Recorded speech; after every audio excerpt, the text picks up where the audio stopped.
right, ladies and gentlemen, please allow me to introduce Mr. Wolemi Esan, a Deputy Managing Partner at Olaniwun Ajayi and a leading figure in Nigeria's legal and commercial landscape.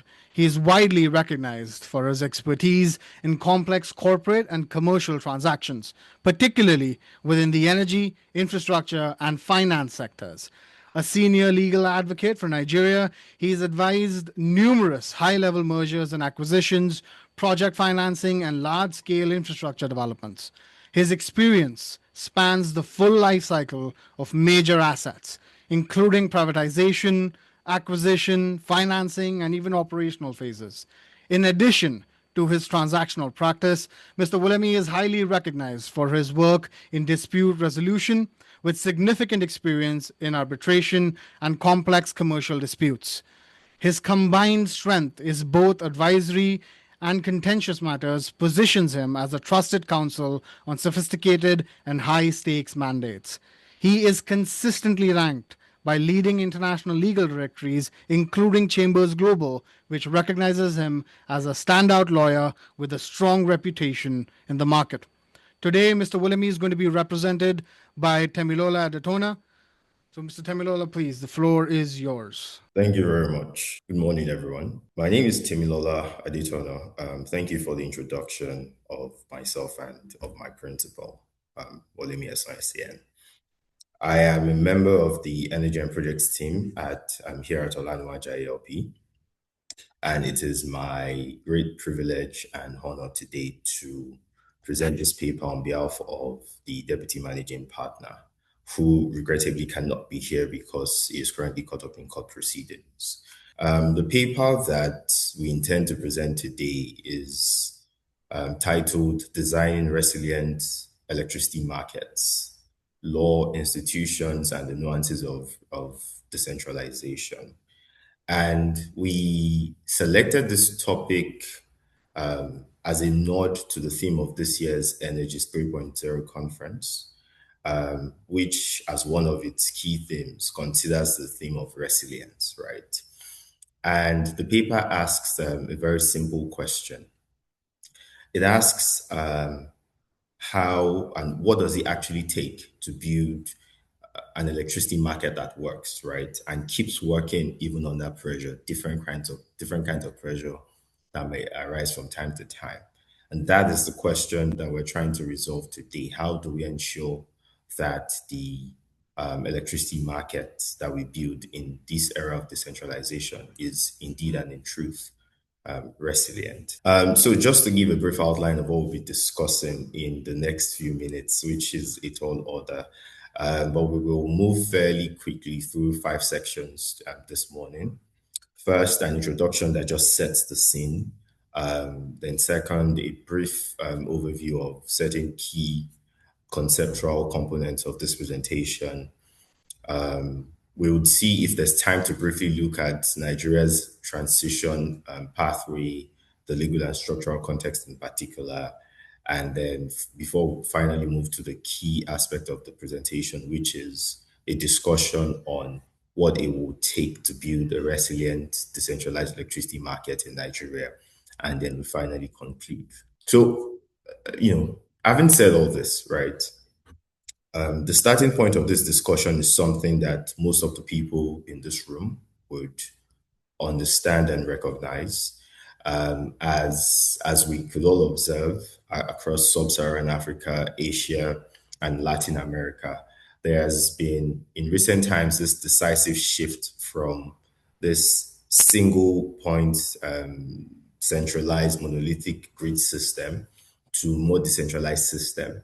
And, I would say that this decentralization was already occurring in reality even before the law was then, responding and then, implementing something more constitutionally backed and all, in the sense that, especially in the Nigerian context, a lot of, as much as we do operate a single grid system, the reality of it is that a lot of our electricity supply is decentralized, right? Mini grids, self-generating units, and other examples. And this is probably thanks to the falling costs of solar PV systems, battery storage, and the likes. which has made these infrastructure to not just be stopgaps, but now become actual key infrastructure for electricity provision in Nigeria. And so this is the reality, and Nigeria sits squarely in the middle of the story, right? It's interesting that even till date, 61, I think about 61%, yes, 61% of the country.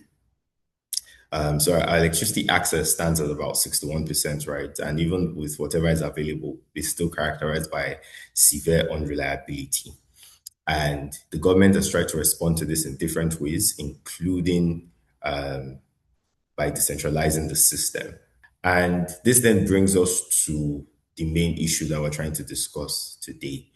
Yes, we've decentralized, but many a times the conversation around this decentralization is often had as a policy or technological imperative. Not enough not enough attention is paid to its character as a legal and institutional engineering challenge, right? To be able to achieve productive decentralization that brings forth results, there's a need to pay a lot of attention to the legal and institutional design of the system.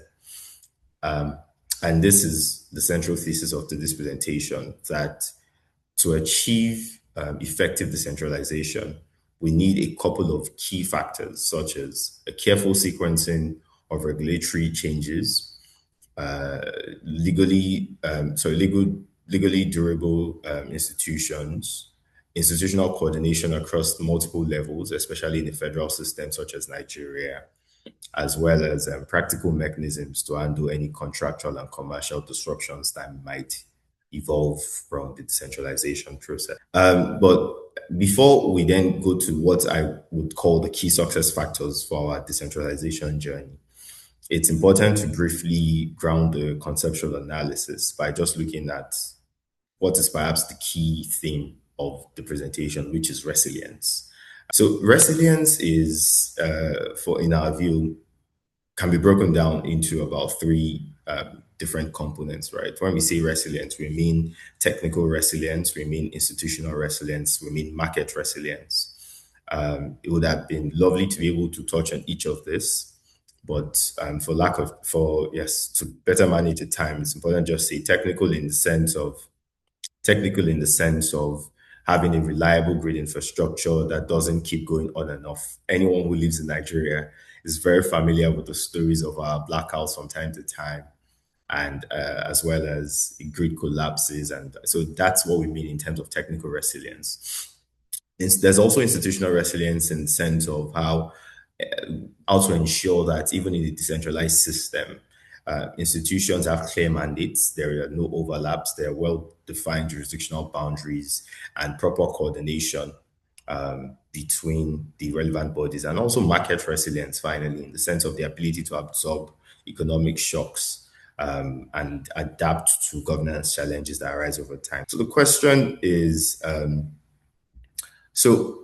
I would have loved to look at where Nigeria stands at present, but I think I'll just try to summarize this next two slides in two sentences and say that Nigeria's journey has been very interesting, coming from a monopolistic system from the era of, as you know, maybe not from the very beginning, but like starting from the NEPA era down to the privatization era, now in the Electricity Act era.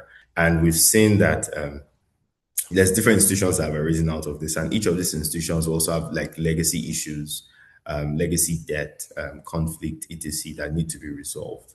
And now that we sit in the Electricity Act era, which has squarely made decentralization a front and center issue, this then informs the need for the conversation that we're about to have. I have included in the slide a snapshot of opportunities opportunities that arise from a decentralized system, right? The fact that it allows for tailored solutions, could further enhance the resilience of the system, allowing for more localized tariff design, community empowerment, and the likes. Well, each of this, right, comes with challenges. And that's what I've then highlighted in the next slide. the challenges that would serve as a clog in the wheel of the decentralization system. Just very briefly, so you can see the challenges here, but we need to then quickly move to the key success factors as I wrap this up. So the next slide. The question we're then looking at here, what do we what do we need to put in place to achieve a resilient decentralized market in Nigeria?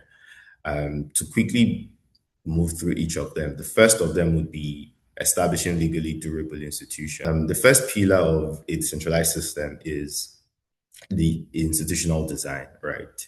A legally durable institution in the electricity market is one that must have meaningful independence, in the sense that it's not subject to the whims and caprices of the political class. It must have proper technical capacity to handle the problems that may arise. It must be financially autonomous. There must be legal certainty in its operations, right? We're making a joke at the office the other day about how you don't want a situation where your regulator says something to you today, but then with one phone call from a political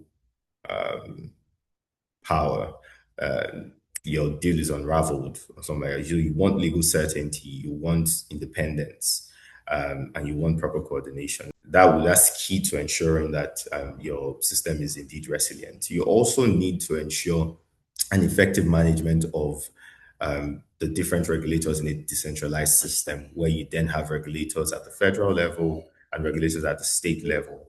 And a good example of this was the issue last year with conflicting policies between the NERC at the federal level and then ERC in Enugu, based off of, that's the Enugu State Electricity Regulatory Commission, which had to do with the differences in how they were calculating the tariffs.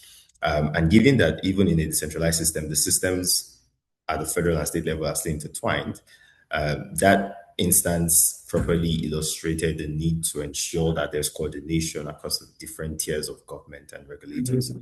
At this point, there are other issues we could flag here, but I think that one emphasizes enough the need to ensure effective regulatory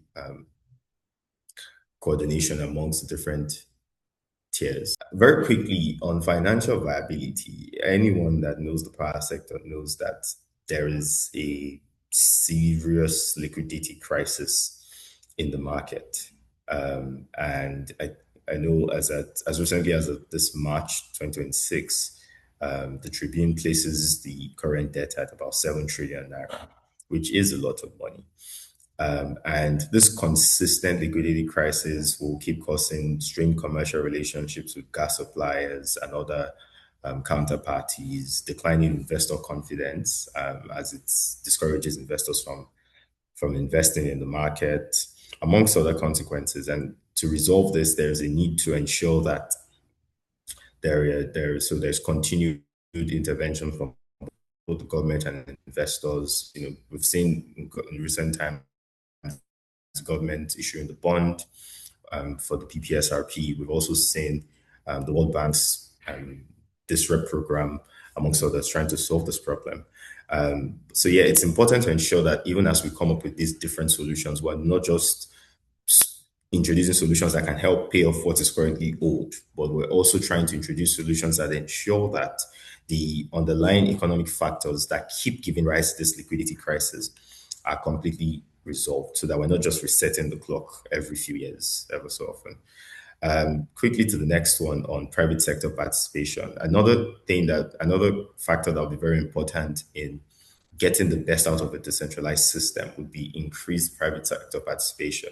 So I've highlighted in the slides a few instances of government collaborating with the private sector to develop or improve on certain assets. But these are mostly generational assets. And we believe that the full potential of PPPs in the energy sector is yet to be fully tapped, in that it could be extended to even the privatization and distribution infrastructure as well, through the use of IPTs or concessioning in transmission lines and other such solutions. I think it's just to manage time properly, probably just move straight to the last point on community-led systems. So we could go 2 slides ahead. And I'm picking this primarily because, again, as a nod to the topic or the theme of this conference, rather, which emphasizes community participation. There is also room in a decentralized system for communities to be able to participate more by integrating community-led systems.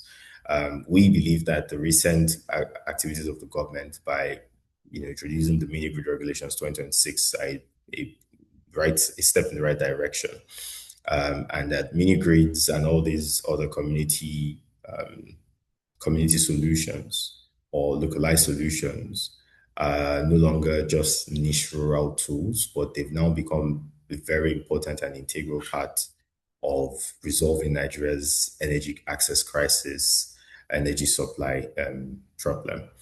And I'll close with this and say that, just conclusion slide. In the end, resilience is, as I said earlier, not just the technical property of the grid, right? It is highly dependent on the legal and institutional engineering, the framework that is implemented to ensure that what we have is not just something that's written down on paper, but something that is sustainable over time. If we can get the architecture right, then decentralization can deliver on its promise to Nigerians. Thank you very much. Thank you, Mr. Tamilola. Great insights. And I guess from a legal standpoint, it's always important to understand the intricacies of navigating the forever evolving space. I think we have quite a few questions for you, and I would highly urge all attendees, if you have any questions, please feel free to use the Ask Question feature on your webinar. There's a feature. You can ask questions there, and we'll be able to make sure that we address them. Well, Mr. Tamilola, if you will, please, I do have a question for you myself, which Okay. is essentially, what key reforms do you think are still extremely important to attract energy investment in Africa? All right. Thank you. I think for this one, it might be useful to draw from recent experience. We had an instance recently with an investor that had financed an asset in Nigeria in the tune of millions of dollars, right? And the asset failed, and we've been stuck on enforcing the enforcement procedure for about 2 to 3 years now. And the loan or the investment has gone bad for almost 10 years at this point. So I use this to illustrate the point on ensuring that our enforcement systems are smooth as possible, because amongst other factors, investors need certainty of enforcement. No one wants a deal to go bad, but in the event that it does, how do I protect myself? Am I sure that the legal and institutional environment allows me to be able to have recourse as greatly as possible? So, in this sense, I would say the judiciary is just as important, right? Even when you take energy related matters to court, the truth is that addressing or presiding over such matters requires a special kind of institutional capacity, right? It's not the simplest of matters. There's technical problems that arise, the economics of interconnection, tariff methodologies, if it's sustainable related, so carbon accounting, modeling, etc. So there's a need to also ensure that the judge is as trained as much as possible in having the sufficient technical expertise to be able to support that end of the enforcement process. A line I'll just say as well, another thing I can think of is ensuring that the land tenure and environmental permitting system are made as smooth as possible, such that every process involved, such as the EIA, the environmental impact assessment, is smooth and not doesn't stall deals or stall investments. So I think those would be extremely useful. Thank you, Mr. Tamilola. And our natural follow-up to that, I think, would be, how do you reckon regulation can further support decentralization of energy markets? So I think for this, I'd say one of the biggest issues that we foresee, and like I cited the example earlier, one of the biggest issues that we foresee is how to manage the interaction between the states and the federal systems in a decentralized system. Under the existing Electricity Act, what you have is a means to discuss, right? There's provision for a committee that hosts the federal regulator and state regulators to be able to harmonize provisions. But I think that stops just short of being as effective as it could be. Because if you take, for instance, the Indian model, there is a tribunal, a panel, right, that is set up to specifically resolve conflict between federal and state regulators where they arise, which makes it possible to have like very so again, it has technical people being able to adjudicate on this and also give a binding decision that resolves the problem, which I guess is something missing in our laws. So I guess having something along those lines, although just to note that the peculiarities of our own federal system would the peculiarities of our federal system might make it troubling to simply transplant the Indian model to ours, but I'm sure that's a problem that can be resolved through careful drafting and regulation. Thank you so much, Mr. Tamilola. We do have a question from one of the attendees, which is which energy systems can be sustainably implemented as affordable, community-driven solutions in low-resource settings? I think they're alluding to rural communities is what they're alluding to. Well, okay, so thankfully, right, in Nigeria, we're blessed with a lot of things, including, energy sources. So the answer to that question will not be one size fits all because different communities have different prominent resources. Although I think one thing we probably all have all across the country would be the sunlight. It can be very harsh sometimes, and we can. So I guess the first and primary answer to that would be the solar power systems. Which again, there's been a lot of movement in the market in relation to setting up those across different rural areas, right? A lot of the ones I've worked on in recent times have been in the northern part of Nigeria where they don't have energy access. They're not necessarily connected to communities are not necessarily even connected to the grid. So these CNI solutions through mini grid systems and solar powered systems are useful. But even in some other areas, if with the right investment in areas that have a lot of hydro capabilities, or let's even say hydro is a little too advanced. So wind and the likes those systems could also be deployed in communities that have a predominance of that renewable energy source. Thank you so much, Mr. Tamilola. It's been great hearing your insights. And the legal world is always a tricky one to navigate, but it's extremely important because the implications are far reaching. Thank you so much for your insights. Thank you for having me.